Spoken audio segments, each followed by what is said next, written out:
She's not even family, Mom. Why would you leave her anything? My son, Mark, stood in the middle of my living room. His arms were crossed tight against his chest. The air conditioner hummed, pushing cool air that suddenly felt icy against my skin. On the coffee table sat the lemon pie I'd baked for his visit. A single slice was missing from it. His wife, Susan, sat on my floral sofa. She just stared at her hands, folded neatly in her lap. She wouldn't look at me. Carol helped me, I said. My voice was quiet. It felt small in the big room. She's been a good friend. A friend isn't family, Mark said again. His voice was sharp, like a stone hitting glass. That money should go to Josh, to your only grandson, not to some neighbor who brings you casseroles. I looked at the pie. I'd used the lemons from the tree in my backyard, the one my late husband, Bill, had planted for me. I felt a familiar ache in my chest, a hollow space that never quite filled up. I didn't say anything else. I just nodded and watched my son explain to me what family was. Just last spring, I'd been in the garden pulling weeds. My knee gave out. 1 minute I was admiring my rose bushes. The next, I was on the ground with a sharp pain shooting up my leg. My phone was inside, on the kitchen counter. The sun was hot on my back. I felt a wave of panic. Then I heard a screen door creak open. It was Carol, from next door. She must have seen me fall from her kitchen window. "Helen, are you all right?" she called, already hurrying across the lawn that separated our homes. She helped me up. Her hands were surprisingly strong. She got me inside, sat me down, and cleaned the scrape on my knee with a gentle touch. The smell of antiseptic filled my small bathroom. She made me a cup of tea, sweet and hot, and didn't leave until she saw the colour had returned to my face. I called Mark later that evening to tell him what happened. "Oh, that's too bad, Mom," he'd said. I could hear the television blaring in the background. "Just put some ice on it. You'll be fine." The next morning, the house was silent. The slice of pie Mark had eaten left a lonely gap in the tin on my counter. I couldn't bring myself to throw it away, but I couldn't eat it either. The sun streamed through the kitchen window, lighting up the little dust motes dancing in the air. A soft knock came at my front door. It was Carol, holding a small clay pot with a bright pink geranium in it. Her silver hair was pulled back neatly, and she had on her gardening clogs. "I saw Mark's car was gone," she said, her smile gentle. "Just wanted to make sure everything was okay. You're looking a little pale." She didn't ask what was wrong. She never pushed. I took the little plant from her. The clay was cool against my hands. "Thank you, Carol. It's lovely." "I'm heading to the grocery store in a little bit," she said. "Need anything?" I did. I needed milk and eggs. But more than that, I needed to see a friendly face.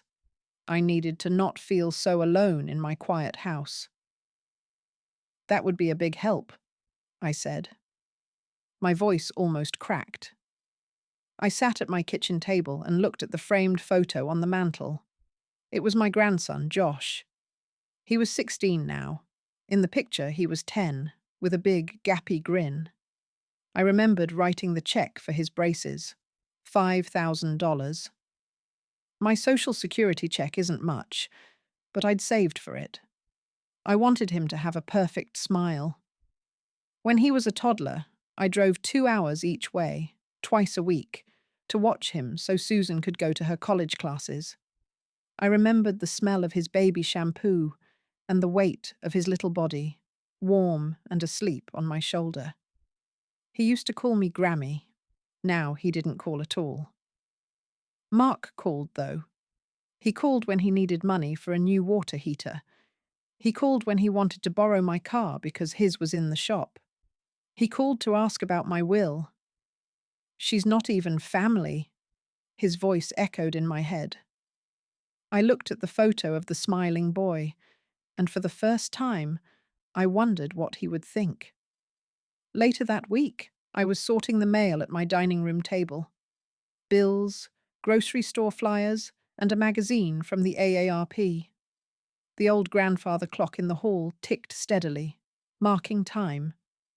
I glanced out the window and saw Carol in her yard, carefully snipping dead blossoms from her prize-winning roses. She saw me looking and gave a little wave. I waved back. A thought came into my head. It was quiet at first, like a whisper. What was family, really? Was it just blood? Was it a name on a piece of paper? Or was it the person who noticed you'd fallen? The one who brought you a geranium just to brighten your day? I picked up the phone. My hand was steady. I dialed her number, which I knew by heart. "Carol, dear, it's Helen," I said when she answered. "Hello, Helen? Everything all right?" Her voice was warm, like sunshine. I took a deep breath. The clock in the hall kept ticking. "I have an idea," I said. "It's a little unusual, but I'd like to talk to you about it. It's about family." Carol came over with her knitting bag in her hand. I'd put the kettle on. The whistle screeched right as she stepped through the door. I poured us both a cup of chamomile tea, and we sat at the kitchen table. The afternoon sun made the salt and pepper shakers sparkle. "So?" she said, her hands wrapped around the warm mug. "You said you had an idea." I took a sip of my tea. It scalded my tongue just a little. "I do," I said. "Mark was here. He was upset that I planned to leave you a little something in my will." Carol looked down into her cup. "Helen, you don't have to do that. I help you because you're my friend." "I know that," I said. But he said something that stuck with me. He said, "She's not even family." I let the words hang in the air between us. He's right. You aren't. But I was thinking we could fix that. Carol looked up, her blue eyes wide with confusion. "Fix it? What do you mean?" "I want to adopt you, Carol," I said, my voice as steady as I could make it. "I want to make you my daughter. Legally." The lawyer's office was downtown, above the old bakery. You could smell sugar and yeast in the hallway. The lawyer was a woman named Ms. Davis. She wasn't much older than my son, with kind eyes and a firm handshake. Her office was tidy, with a big oak desk and shelves full of thick, serious books. I sat in a leather chair that sighed when I settled into it. I told her everything. I told her about Mark and about Carol. I didn't cry. I just laid the facts out on her polished desk like I was sorting buttons. "Adult adoption is not very common," Ms. Davis said, tapping her pen on a yellow legal pad. "But it is perfectly legal in this state. It would make Carol your legal heir. Your son would have no grounds to contest the will." "That's what I want," I said. She looked at me over the top of her glasses. "Are you sure about this, Helen?" I thought of Carol bringing me that geranium. I thought of Mark's voice on the phone, bored and distant. "I'm sure," I said. The smell of fresh bread drifted up from the bakery below. A few days later, the phone rang. It was Mark. He didn't ask how I was. He never did. "Mum, Josh needs $500 for the school band trip to the state competition," he said. There was the sound of a video game in the background, explosions and electronic music. I pictured Josh. He played the trumpet. I'd bought him that trumpet for his 13th birthday. I remembered how his face lit up when he opened the long black case. "That's a lot of money, Mark," I said. "Well, he earned his spot. It's important," he said, his tone impatient. "It's for family, right? You can just take it out of your savings." I felt a cold knot tighten in my stomach. It was always about what I could provide.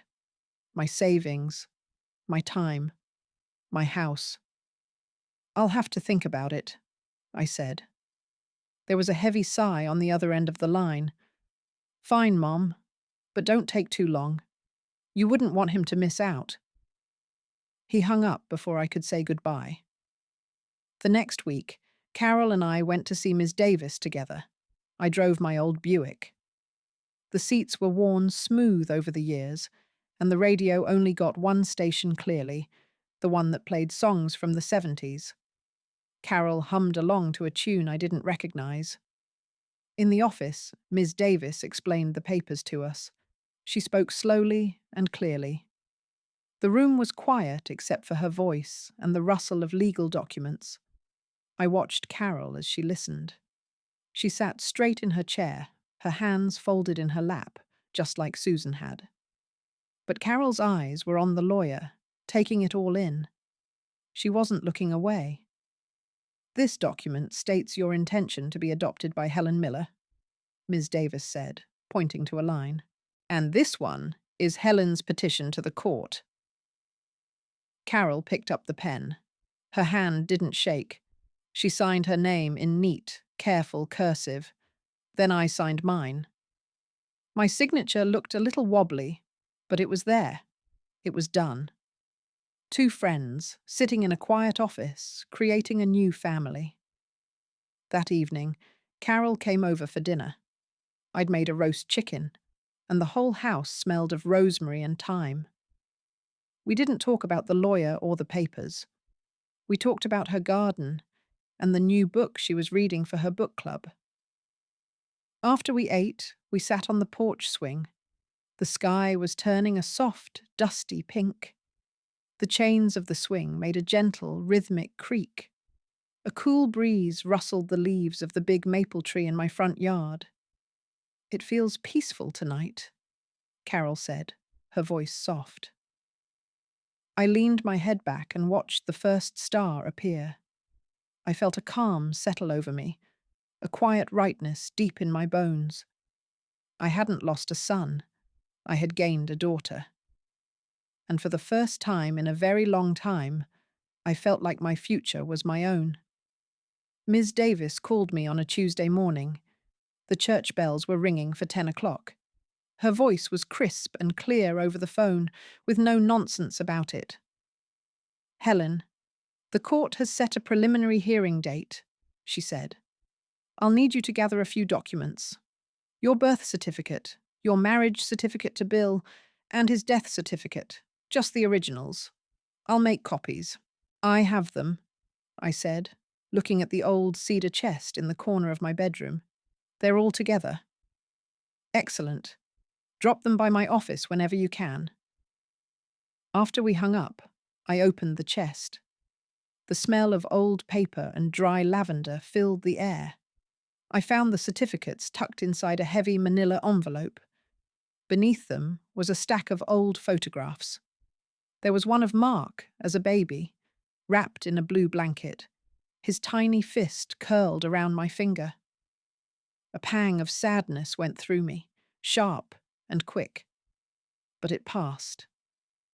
I closed the lid, the soft click echoing in the quiet room. That Sunday, I drove over to Mark and Susan's for dinner. I brought my famous macaroni and cheese, the one with the crispy breadcrumb topping. The house was loud. A football game screamed from the big television in the living room. Mark was on the sofa, yelling at the screen. Come on, that was a fumble. Susan was in the kitchen, pulling a slightly burnt roast from the oven. The air was thick with the smell of scorched meat. Josh sat at the dining table, his face lit by the blue glow of his phone, thumbs flying across the screen. Hello, everyone, I said. No one seemed to hear me over the noise. I put the casserole on the counter. Josh, how was school this week? Fine, he said, not looking up. I sat in the armchair across from Mark. I noticed the little framed photo of me and Bill was gone from the mantel. In its place was a glossy picture of Mark, Susan, and Josh on a beach, smiling into the sun. It was from their trip to Florida last winter, the one they told me about after they got back. A few days later, Carol and I sat at my dining room table. We were working on a 1,000-piece jigsaw puzzle of a little cottage by the sea. The tiny cardboard pieces made a soft clicking sound as we sorted through them. "I have to admit, I'm a little nervous," Carol said, fitting a piece of blue sky into place. "Going before a judge at my age? It feels strange." "It's not strange," I told her, my eyes scanning for a piece with a red roof. "We're just tidying things up, making our own family official." My phone buzzed on the table. It was Mark. I let it go to voicemail, but he called right back. I sighed and answered. "Hello, Mark." "Mum, I'm calling about that $500 for Josh's band trip," he said, his voice tight with irritation. "The deadline is Friday." I looked at Carol, who was pretending to be very interested in finding a puzzle piece. "I've thought about it, Mark," I said, "and I've decided not to send the money this time." There was a stunned silence on the other end. "What? Why not? He's your only grandson. This is what family is for." "I know he is," I said calmly. "Goodbye, Mark." I ended the call and placed the phone face down on the table. A small piece of the puzzle, a window with a flower box, fit perfectly into the spot I'd been looking for. The next morning, I went to the bank. The air inside was cool and smelled of clean carpets and ink. I needed to get a few financial statements for Ms. Davis. The teller was a young woman with a kind smile. She called me Mrs. Miller and was very helpful. It felt good to be treated with simple, ordinary respect. With my papers in a neat folder, I drove to the lawyer's office. The smell of baking bread from the shop downstairs was comforting. Ms. Davis took the folder from me. "This is everything, Helen. The hearing is scheduled for next month. It will be very brief, just a formality. The judge will ask you both a few questions to confirm your intentions." "And after that?" I asked, my hands resting on the smooth leather arms of the chair. "After the adoption is finalized, we will draft your new will," she said, her expression serious. "It will be ironclad. Carol will be your daughter in the eyes of the law." I nodded. It felt right. Every step felt like I was walking on solid ground, a path I had chosen myself. Mark showed up at my house that afternoon. He didn't knock. The screen door slammed behind him, making the little bell I had on it jingle wildly. "I cannot believe you," he said. He stood in my doorway, his face red with anger. "After everything we do for you, you won't help your own grandson?" I stayed seated in my armchair, the afternoon light warming my shoulders. "What is it you do for me, Mark?" My voice was quiet. He sputtered for a moment. "We visit. We call. We check to make sure you're not dead on the floor." The words hung in the air, ugly and sharp. But they didn't hurt me. Not anymore. They just made everything clear. I looked at my son, the baby from the photograph, and I felt a great, sad calm. "I didn't die, Mark," I said. "I just stopped being convenient." He stared at me, his mouth slightly open. He had no answer for that. He just shook his head, turned, and walked out. The screen door slammed shut again, leaving only silence behind. After Mark left, the house felt too quiet. The clock on the mantel seemed to tick louder than usual. I went into the kitchen and put on the kettle for tea. My hands trembled just a little as I measured the loose tea leaves into my little silver infuser. Carol must have seen Mark's car peel out of my driveway. A few minutes later, she knocked on my back door. She was holding a plate covered in foil. "I made oatmeal cookies," she said, stepping inside. The sweet smell of cinnamon and baked oats filled my kitchen. "Figured you could use one." She saw the look on my face. She didn't have to ask what happened. She just pulled out 2 mugs, poured the hot water, and sat with me at the table. We ate warm cookies and drank our tea without saying much. The simple comfort of her being there was enough. Her presence was a soft blanket around my shoulders. The next few weeks were quiet.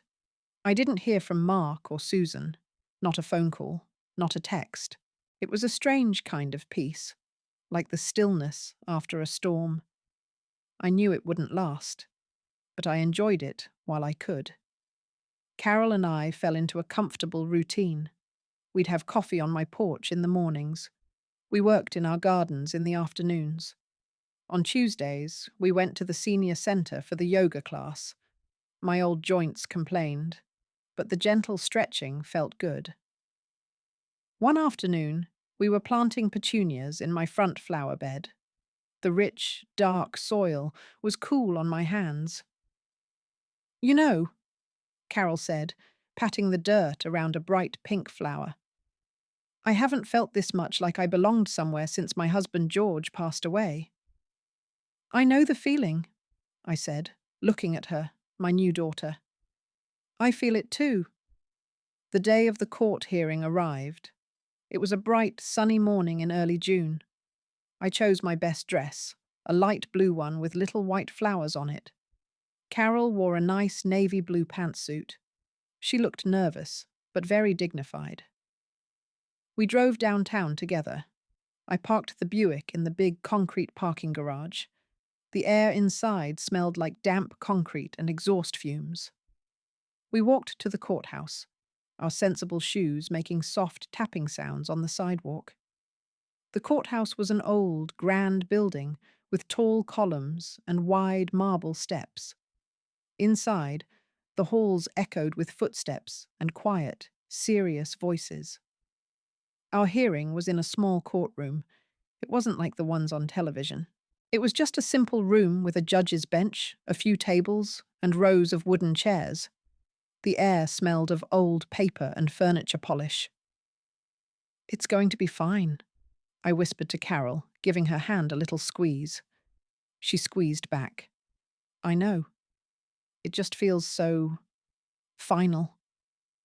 The judge was a woman with greying hair, pulled back in a severe bun. She looked over her glasses at us. Ms. Davis stood beside our table.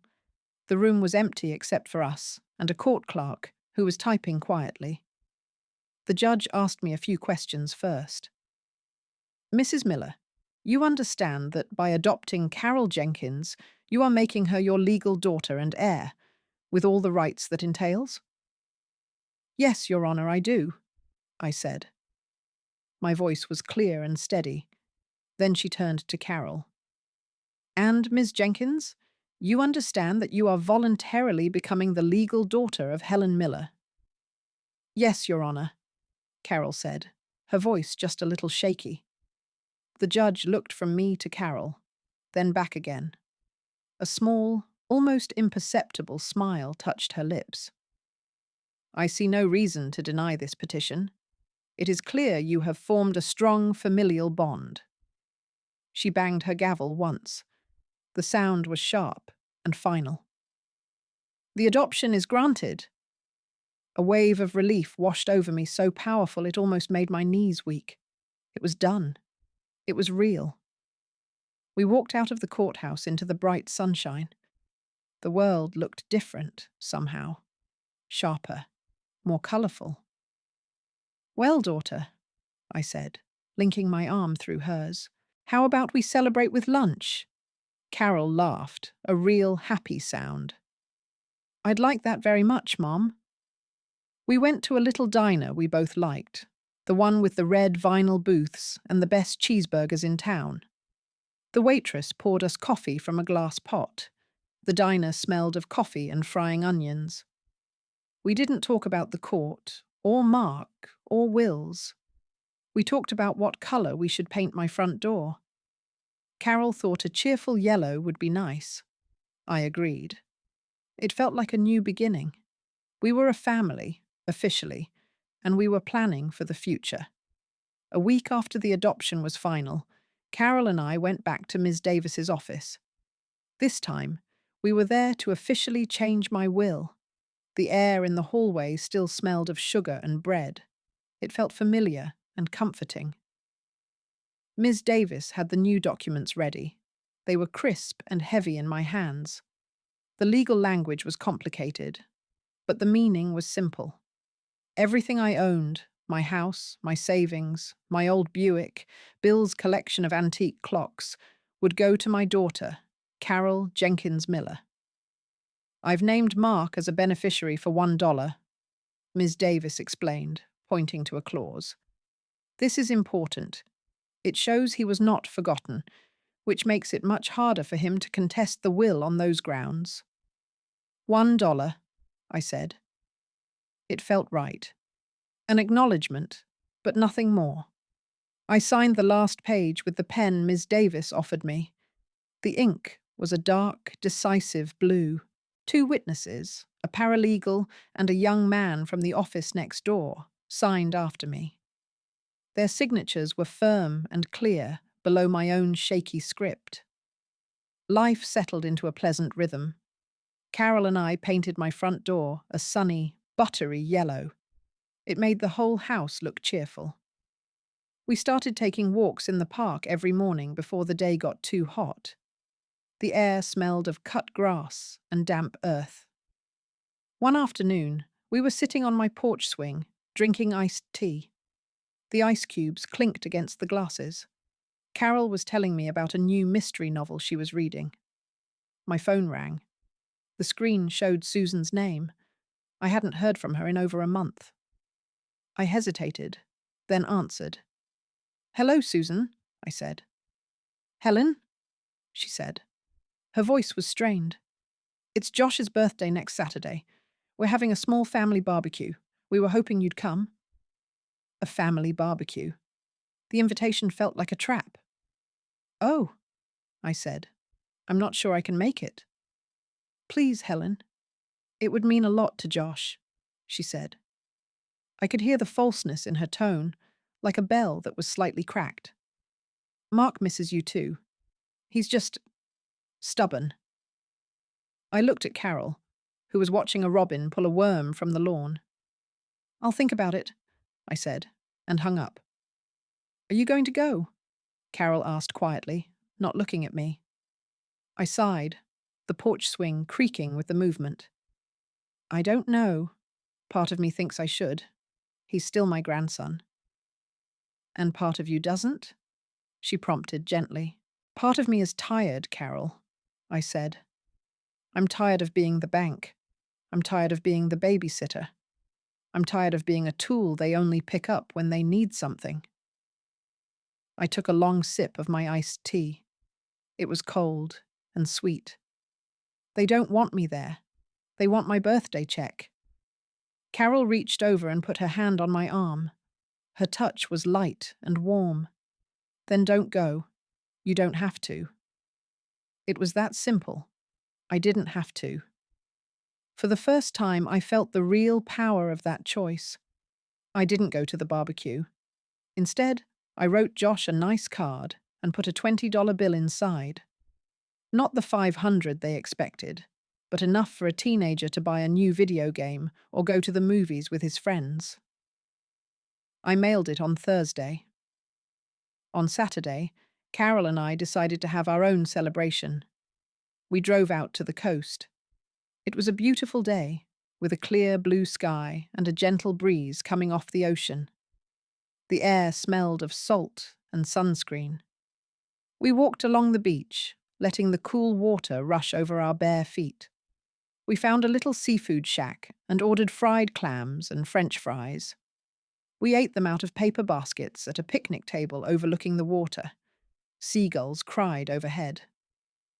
"This is better than a barbecue," Carol said, her eyes sparkling. "Much better," I agreed. I felt light. I felt free. I was spending my day with my daughter, my family. The phone call came on Sunday evening. It was Mark. I knew it would be. "A $20 bill, Mum," he said.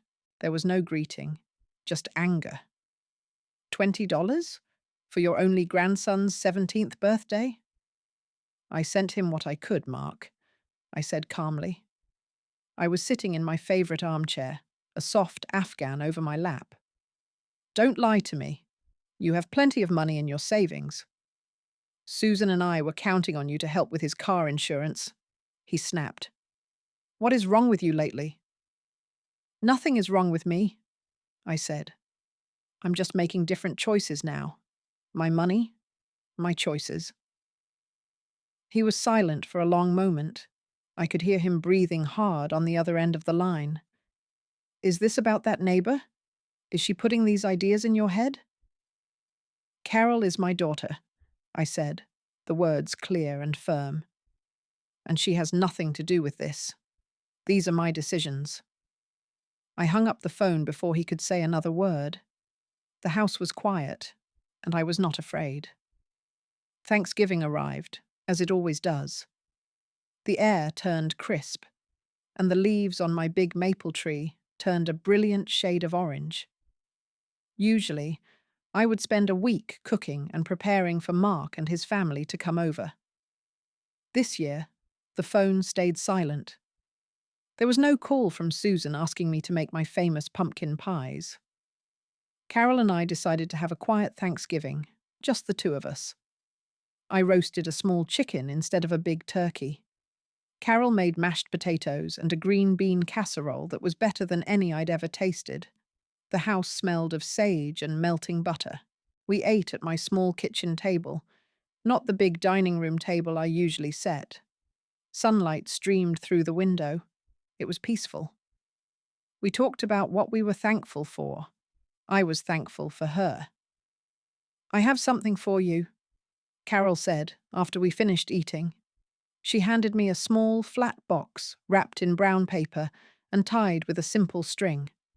Inside was a framed photograph. It was of the two of us, taken on our trip to the beach. We were squinting into the sun, smiling, with the ocean behind us. For our first holiday as a family, she said softly. I felt a warmth spread through my chest that had nothing to do with the food. I put the picture on the mantel, right where the one of Mark's family used to be. The first week of December, I got a letter in the mail. It wasn't in an envelope. It was a thick, formal-looking document, folded and stapled together. It was from a lawyer I'd never heard of. I sat down at the kitchen table to read it. My reading glasses slipped down my nose. The letter said that my son, Mark Miller, was petitioning the court for conservatorship. It claimed I was no longer of sound mind and was being unduly influenced by a third party. The words were cold and legal, but the meaning was clear. Mark was trying to take control of my life and my money. He was trying to have me declared incompetent. My hands started to shake. I had to put the papers down. The room felt suddenly cold, even though the heat was on. The steady ticking of the grandfather clock in the hall sounded like a hammer, pounding away at my peace. I called Miss Davis immediately. My voice was trembling, but I told her everything. Don't you worry, Helen, she said, her voice calm and reassuring. This is a common tactic. It's aggressive and it rarely works, especially when we have so much documentation of your competence. What do I do? I asked. I felt small and frightened. We fight it, she said simply. We will need to get a doctor's evaluation to prove your state of mind. And we will present the adoption decree in court. He has a very steep hill to climb. After I hung up, I just sat there for a long time, staring at the legal papers on my table. The phrase, unduly influenced, echoed in my head. He was talking about Carol. He was trying to paint her as a villain, a predator. The unfairness of it felt like a physical weight on my shoulders. Carol came over that evening. I'd called and told her what happened. She found me in the living room, just sitting in the dark. She didn't turn on the big overhead light, just a small, soft lamp on the end table. He's cruel, she said, her voice filled with a quiet anger I'd never heard from her before. To do this to his own mother. He's desperate, I said. He thinks I'm just a bank account with a faulty alarm system. We sat in the soft lamplight. The house was still. He said she's not even family, I whispered, remembering Mark's words from that day. So I made you family. And now he's trying to say I'm crazy for doing it. Carol took my hand. Her fingers were cool and dry against my own. We'll show them we're not crazy, Helen, she said. We'll show them we're just strong. The next day, I went to see my regular doctor, Dr. Evans. He'd been my doctor for 20 years. He was a kind man with a gentle manner. I told him the whole story. He listened patiently, nodding now and then. He gave me a full checkup. He asked me questions. Who is the president? What year is it? What did you have for breakfast? The questions were simple, almost insulting, but I answered them all calmly. At the end of the appointment, he sat back in his chair. Helen, you are as sharp as you've ever been, he said, looking me straight in the eye. Maybe sharper. I will write a full report for your lawyer, stating that you are perfectly competent to manage your own affairs. I walked out of his office feeling a little bit taller. The fear was still there, a cold knot in my stomach, but now there was something else too. There was a flicker of fight. Mark had underestimated me for the last time. The second court date felt different from the first. This time, the air was heavy with tension. It was a cold January morning, and the sky outside the tall courthouse windows was the color of slate. The room smelled faintly of wet wool coats. Mark was already there, sitting with his lawyer at the opposite table. He wore a dark suit and stared straight ahead, refusing to look at me. Susan sat behind him, twisting the strap of her purse in her hands. She looked pale and worried. Carol sat beside me. She reached over and gave my hand a quick, firm squeeze before folding her own hands in her lap. Ms. Davis placed a neat stack of files on our table. The sound of the paper hitting the wood was loud in the quiet room. All rise, the bailiff said. We all stood as the same judge from the adoption hearing entered the room. She looked even more severe than I remembered. Mark's lawyer spoke first. He was a slick-looking man, with hair that was too black to be natural. He used a lot of big words. He talked about my advanced age and increasing isolation. He painted a picture of a confused old woman being taken advantage of by a predatory neighbor. My client, Mr. Miller, is only acting out of love and concern for his mother's well-being, the lawyer said, his voice smooth and earnest. I looked at Mark. His jaw was tight. Love and concern. The words felt like stones in my mouth. I thought of all the birthdays he'd forgotten, all the phone calls he never made unless he needed something. When it was Ms. Davis's turn, she stood up. She was calm and professional. She didn't use fancy words. She just presented the facts. Your Honor, she began, less than 6 months ago, you yourself granted the adult adoption of Ms. Carol Jenkins by my client, Ms. Helen Miller. You found them to have a strong familial bond. What has changed since then is not my client's mental state, but her son's access to her bank account. Ms. Davis presented the report from Dr. Evans. She presented financial statements showing I paid my bills on time. Then, she called me to the witness stand. My heart pounded as I walked to the front of the courtroom. The wooden chair was hard and uncomfortable.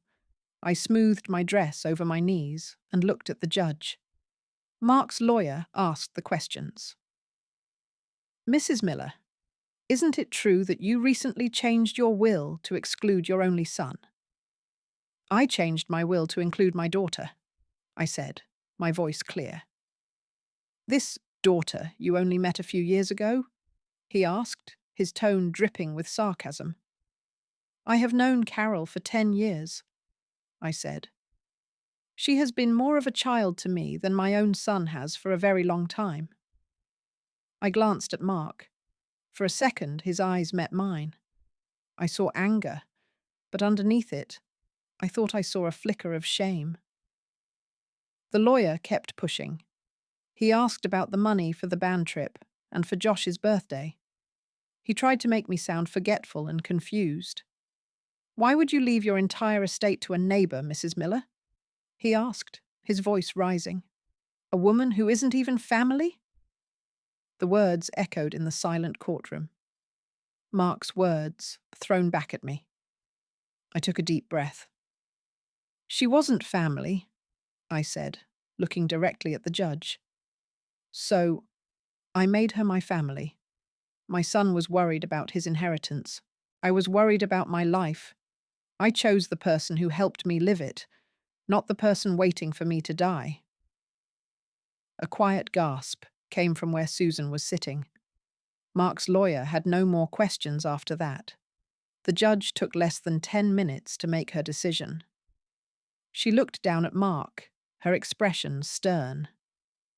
"Mr. Miller, this petition is frivolous and frankly insulting," she said. Her voice was sharp. "Your mother is clearly of sound mind and is fully capable of making her own decisions, including who she considers family." She banged the gavel. "Petition for conservatorship is denied." The sound echoed in the room. I felt Carol's hand on my shoulder. I looked over at Mark. He was staring at his hands on the table, his face ashen. He had lost. He had tried to take everything from me, my home, my money, my freedom. And he had failed. I didn't feel triumph. I just felt a deep, quiet sadness for the son I no longer had. Walking out of the courthouse felt like taking my first breath after being underwater for a long time. The cold January air was sharp and clean in my lungs. Carol and I didn't say much on the drive home. There was nothing left to say. We just let the quiet settle around us. When we got back to our street, Carol helped me out of the car. "How about I make us some soup?" she asked. "That sounds wonderful," I said. We went to her house for a change. Her kitchen was bright and yellow, with cheerful curtains on the windows. It smelled of yeast and the lavender potpourri she kept in a bowl on the counter. She bustled around, chopping vegetables and humming a little tune. I sat at her table and watched her, my daughter. The word still felt new and precious. I felt a peace settle deep in my bones. The war was over. I had won. Life after the court case was different, quieter. The phone didn't ring with demands for money. No angry visits darkened my doorway. It was a relief, but there was also a space left behind, an emptiness where my son and his family used to be. One day, Carol came over with a flyer. "Look at this," she said, her eyes bright. "The community center is starting a memoir writing class for seniors." "Oh, I don't know," I said. "I don't have any grand stories to tell." "Everyone has a story, Helen," she said, tapping the paper. "And I think yours is one worth telling." So we signed up. Every Wednesday morning, we'd go to the center. The rooms smelled of chalk dust and old books. There were about 10 of us, all with grey hair and stories in our eyes. At first I was shy, but then I started writing. I wrote about growing up on a small farm. I wrote about meeting Bill at a town dance. And eventually, I wrote about Mark and Carol. I just told the simple truth of it. Spring came, and the world turned green again. My rose bushes exploded with blooms. Carol and I spent most of our days in our gardens. We decided to take down the small fence that separated our yards. It opened up the space, making it one big, beautiful garden that flowed from her back door to mine. One afternoon, A young woman from down the street knocked on my door. Her name was Jenny, and she had a new baby. She looked exhausted, with dark circles under her eyes. "Mrs. Miller," she said, her voice wobbly. "I'm so sorry to bother you, but my mother was supposed to come help, and her flight got cancelled. The baby won't stop crying, and I haven't slept in 2 days." I looked at her tired, desperate face, and I remembered what that felt like. "You give me that baby," I said gently. "You go home and take a long nap. Carol and I have got this." For the next 3 hours, I sat in my rocking chair, holding that warm, tiny baby. He smelled of milk and powder. I hummed the same lullabies I used to hum to Mark. The baby slept peacefully on my chest. It wasn't a chore. It wasn't an obligation. It was just a kindness, freely given and gratefully received. A few months later, I got a letter. The handwriting on the envelope was shaky and unfamiliar. It was from Josh. It wasn't long. He said he was sorry for how his father had acted. He said he was working a part-time job at the grocery store to save for his own car insurance. He thanked me for the birthday card. At the bottom, he'd simply written, "I miss you, Grammy." I read the letter twice, then folded it and put it in my jewelry box. It was a start. Maybe one day, the boy with the gappy grin would find his way back. But I wasn't going to wait by the phone for it. My life was full now. I had my daughter. I had my garden. I had my friends from my writing class. We'd started going out for coffee after class, our little group of storytellers. We talked and laughed for hours. I was learning that family wasn't just something you were born into. Sometimes it was something you built. This morning, Carol and I were having our coffee on the porch. The sun was just coming up, painting the sky in shades of pink and gold. The air was cool and sweet, with the smell of dew on the grass. My yellow front door looked bright and hopeful in the morning light. Carol was reading a passage from her memoir out loud. It was about learning to bake bread with her grandmother. Her voice was warm and full of love. I listened, sipping my coffee, feeling the warmth of the mug in my hands. A gentle breeze rustled the leaves of the big maple tree. The world was quiet and beautiful. I looked across our shared garden at the riot of colourful flowers we had planted together. I was home. I was respected. And I was finally completely free.